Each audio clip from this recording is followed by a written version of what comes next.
Hey everybody, it's Norm and Will back for another episode of Behind the Garage Door. Today we're going to go meet up with a guy named Rick who has a seriously bitchin' Camaro.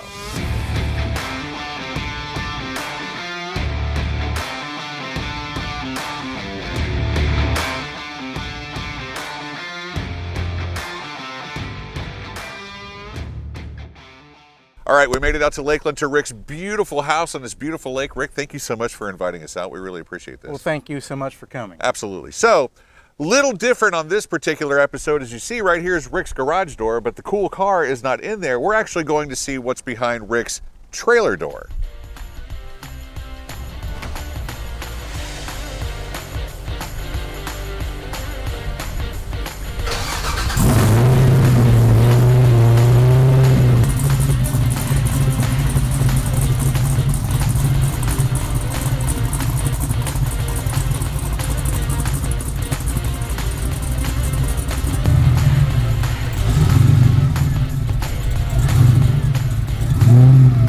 All right, Rick, so 68 Camaro. Yes.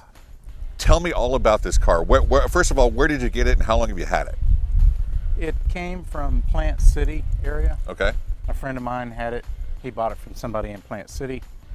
And I bought it from him in 2007 when the market went south. Oh, so you've had this car for a while.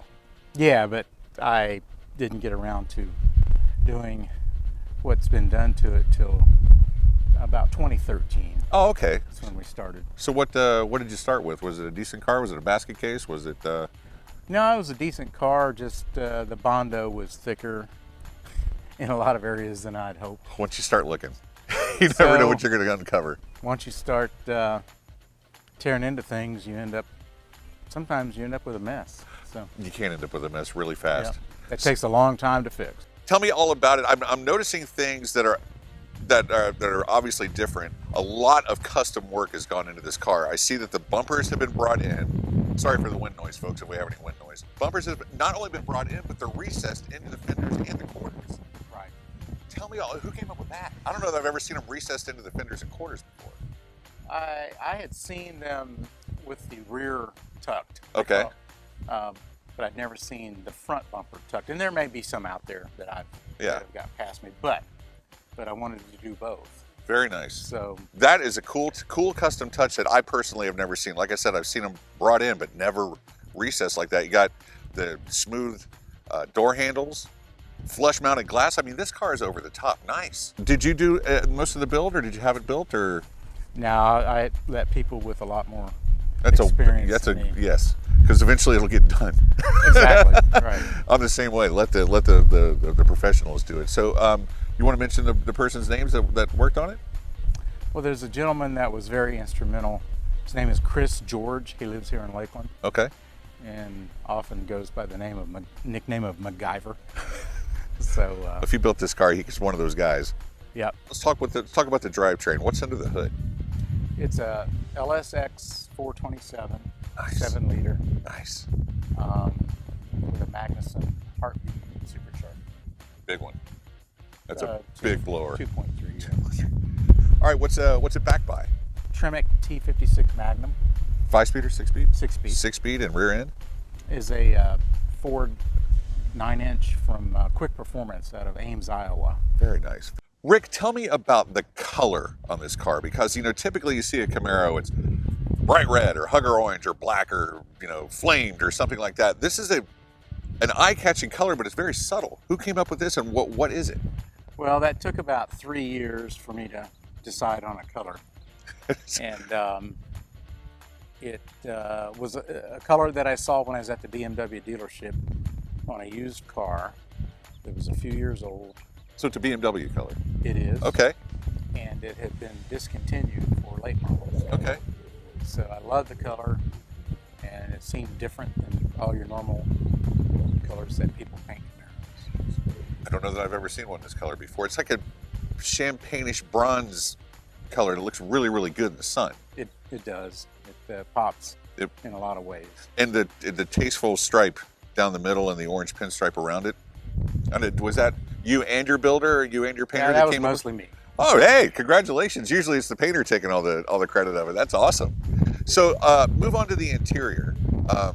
Who did that? Because it's spectacular.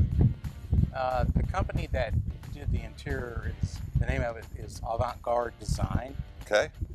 And the guy that runs that whole operation is Jeremy Carlson.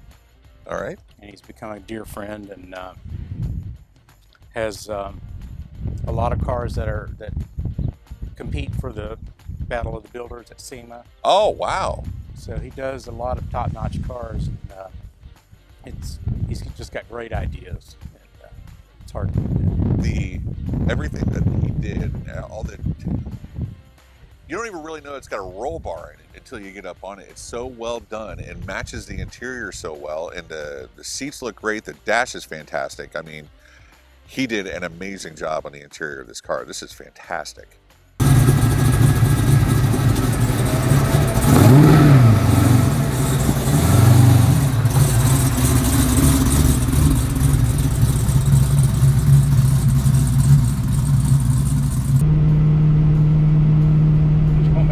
Yes. Good.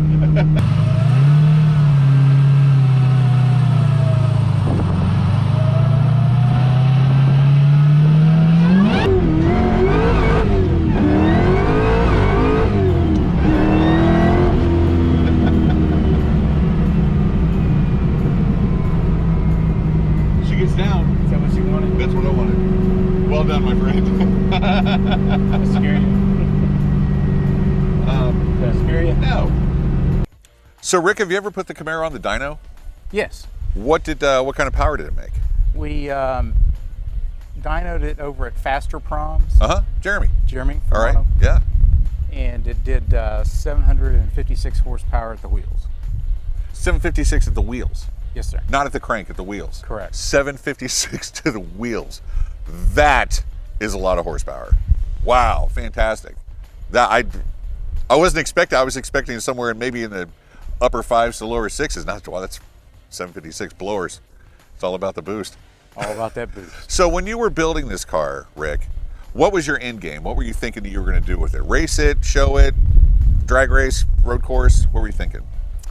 It's going to try to compete in the USCA Ultimate Street Car Association. The Optima thing. Optima. Okay, all right. And I just finished it a few months ago. So right now, with the car in perfect shape, I hate to put it into a raw. So we were at Cars and Coffee together a couple of weeks ago, and we talked, and we talked for a little bit, and I didn't get a chance to say goodbye, but I heard you leave. Rick is not afraid to beat on this car. I mean, I would imagine that if you ever did do the Optima Challenge, you would do good because you're not afraid to beat on this car at all. I'm just a little older than I planned on being at the finish of this car. So. They do take a little while, and they're not cheap, clearly, and this car was done with a big bankroll. It had to have been a big bankroll because it's so perfect and so well done. Well, we don't like to talk about that much. We don't mention it. Rick, thank you so much for inviting us out to your home and showing us this fantastic Camaro. We really, really appreciate it. Thank you, Norm. It's been a pleasure. All right, Rick. We're going to head back to the dealership and wrap it up. All right, thanks, Rick. That car, I cannot say enough about the perfection of that build. It is just absolutely one of the most beautiful Camaros I've ever seen in my life. Now, you may be wondering, why exactly is this guy keeping that beautiful car in a trailer all the time? Well, you saw that big piece of property. Plans are to build a big garage on that big piece of property. And also, I asked Rick, after we got to recording, car made 756 horsepower to the wheel. Well, how much did it make to the crank? 1,019. Well, if you got a buddy, or you got a friend, or you've got a family member, or whatever else that's got a cool car, or a cool collection of cars, hit us up, let us know, and maybe they or you can be on the next episode of Behind the Garage Door. Stingray Chevrolet, relax, enjoy the difference.